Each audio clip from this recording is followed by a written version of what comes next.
இந்திய ஜனநாயக புலிகள் கட்சியினுடைய இன்னைக்கு பரபரப்பா ஐயா மன்சூர் அலிகான் வேலூர், ஆரணி போன்ற ஒரு 5 தொகுதியிலே தீவிரமாக பிரச்சாரம் செய்து கொண்டிருக்கின்ற வேளையிலே கண்ணதாசன் என்பவர் ஒரு தவறான தகவலை பரப்பி வருகிறார். கண்ணதாசனை மன்சூர் அலிகானிடம் அறிமுகப்படுத்திய என்ற ஒரு அதாவது பாவத்திற்காக நான் இந்த பேட்டியை கொடுக்க வேண்டிய ஒரு துர்பாக்கிய நிலைமைக்கு நான் ஆளாகியிருக்கிறேன். மிகுந்த ஐயா மன்சூர் அலிகானிடம் நான் கால் பணிந்து மன்னிப்பு கேட்டுக்கொள்கிறேன். ஏனென்று சொன்னால், ஒரு கிராமங்களிலே, அதாவது தமிழ்நாட்டிலே ஒரு கிராம பகுதியை சார்ந்த ஒரு இளைஞன் தன்னுடைய சமூக அக்கறையோடு இந்த சமுதாயத்தில் அரசியல் ரீதியாக வளர வேண்டும் என்ற ஆசையோடு என்னை அணுகிய பொழுது, இவர் ஏற்கனவே இன்னொரு கட்சியை போய் அணுகியிருக்கிறார். திருவண்ணாமலையிலே போய் ஒரு மண்டபத்தை பிடித்து அங்கே கட்சியில இணைவதற்காக 2 முறை முயற்சி செய்தும் அந்த கட்சி இவருடைய நடவடிக்கைகளை பார்த்து அந்த கட்சி ஏற்றுக்கொள்ளவில்லை. அப்படி இருக்கும்போது முகநூலிலே என் நம்பரை பார்த்து, நான் தமிழ்நாடு மதுகுடிப்போர் விழிப்புணர்வு சங்கத்துடைய மாநில தலைவர், அதிலே லெட்டர் பேல் ஐயா நம்பரை பார்த்து எனக்கு தொடர்பு கொண்டு, ஐயா நான் சமூக ஆர்வலர், தமிழ் ஆர்வலர், எனக்கு ஏதாவது ஒரு கட்சியிலே பணியாற்ற வாய்ப்பு ஏற்படுத்தி தாருங்கள் என்று சொன்ன பொழுது, அப்பொழுதுதான் இந்த இந்திய ஜனநாயக புலிகள் கட்சியை மார்ச் 5ஆம் தேதி டெல்லியிலே மன்சூர் அலிகான் அவர்கள் பதிவு பெற்று வருகிறார்கள். போன பிப்ரவரி மாதம் பதிவு பண்ணிட்டு வர்றாரு. மார்ச்சில் அங்கீகார லெட்டர் எல்லாம் வந்துருச்சு. இவர் இப்போ மார்ச் அதுக்கு அப்புறம்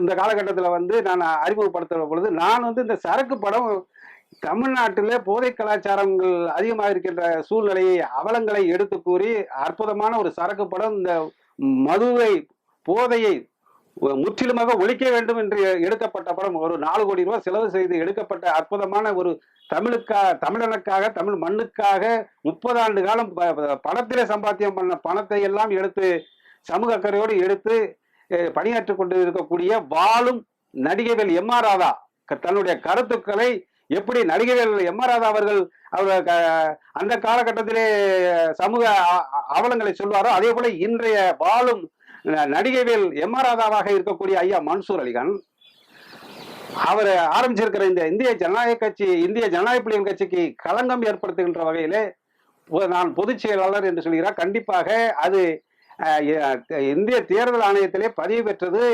தலைவர் மன்சூர் அலிகான், பொதுச் செயலாளர் பாலமுருகன், பொருளாளர் சபீர் அகமது, பாடியை சேர்ந்த சபீர் அகமது.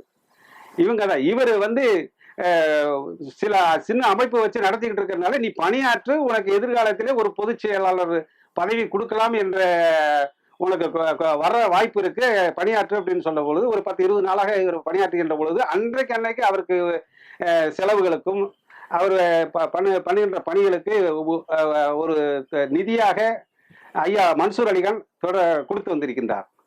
இப்படி இருக்கும்போது திடீர்னு, அதாவது மன்சூர் அலிகான் என்பவர் உலக அளவிலே பேசப்படக்கூடிய, உலக அளவிலே இருக்கக்கூடிய தமிழர்கள் இதயங்களில் வாழ்கின்ற ஒரு நடிகராகவும், உயர்ந்த மூத்த சமூக ஆர்வலராகவும், தமிழ் இனத்துக்காக குரல் கொடுக்கக்கூடிய ஒரு மன்சூர் அலிகான் காலையில எந்திரிச்சா இவர்கிட்ட எங்க போறீங்கன்னு சொல்லணும், இவர் சொல்ற அறிக்கையை வெளியிடணும், இவர் சொல்றதான் கேட்கணும் அப்படிங்கிற மாதிரி ஒரு கட்சி ஆபீஸ்ல பணியாற்றுங்கள், உங்களுக்கு பதவி எதிர்காலத்துல இருக்குன்னு சொன்னதுக்காக புதிய கட்சி.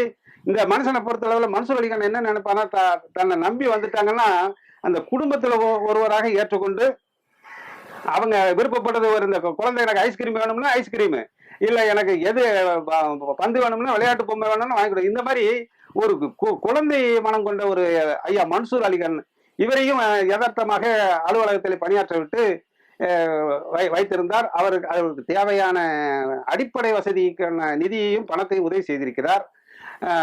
இப்படி இருக்கின்ற சூழ்நிலையில் திடீரென்று அதாவது இந்திய ஜனநாயக புலிகள் கட்சியினுடைய பைலாப்படி தலைவருக்குத்தான் அதிகாரம். அப்படியே இருந்தாலும் இவர் ஏதோ ஒரு உள்நோக்கத்தோடு செயல்பற்ற உள்ள வரும் பொழுதே உள்நோக்கத்தோடு ஒரு களங்கம் ஏற்படுத்துகின்ற சூழ்நிலையை உருவாக்கியிருப்ப போல் தெரிகிறது. ஆகவே இது பொய்யான செய்தி. இந்திய ஜனநாயக புலிகளுடைய நிறுவன தலைவர் ஐயா மன்சூர் அலிகான், அந்த கண்ணதாசன் என்பவர் பொதுச் செயலாளர் அல்ல. என்பதை இந்த நேரத்தில் தெரிவித்துக் கொள்கிறேன். இதை சொல்வதற்கு நான் ஒரு பெரிய பெரிய அறிஞர் பெருமக்கள் தலைவர்களோடு பழகியதால் வருங்கால இளைஞர்கள் இந்த தமிழினத்திற்காக ஆர்வத்தோடு வருகின்றவர்களுக்கு வழிகாட்ட வேண்டும் என்று ஆசைப்பட்டேன். அதை இனிமேல் இந்த மாதிரி ஒரு தவறான சிந்தனை உள்ளவர்களோடு பழக்கம் வைக்கக்கூடாது என்ற நிலைமையை எனக்கு ஒரு பாடமாக ஐயா கண்ணதாசன் அவர்கள் தம்பி கண்ணதாசன் எனக்கு இந்த சூழ்நிலையை உருவாக்கி தந்திருக்கின்றார்.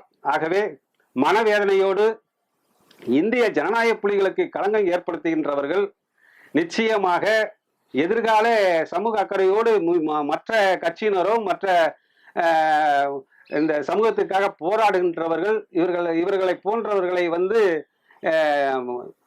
யோசிக்க ஆரம்பிச்சு விடுவாங்க. அதனால இந்திய ஜனநாயக புலிகள் கட்சி அதனுடைய தலைவர் மன்சூர் அலிகான் அவர் கண்ணசைக்கும் அவர் எந்த அணியிலே இருக்கின்றாரோ அதுதான் பாராளுமன்ற தேர்தலில் மிக மகத்தான இந்த தமிழக மக்களுடைய எண்ணங்களை பிரதிபலிக்கக்கூடிய அளவிலே மன்சூர் அலிகானுடைய கருத்துக்கள் இருக்கும்.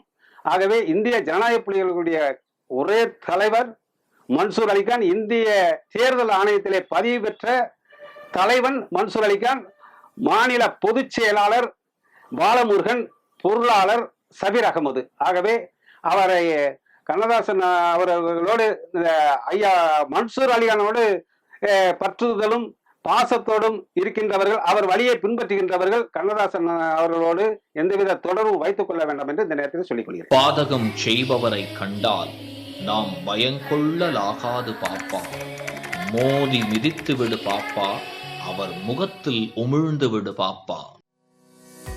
அண்மை செய்திகளை உடனுக்குடன் தெரிந்து கொள்ள இணைந்திருங்கள் இயம்நாடு தொலைக்காட்சியுடன்.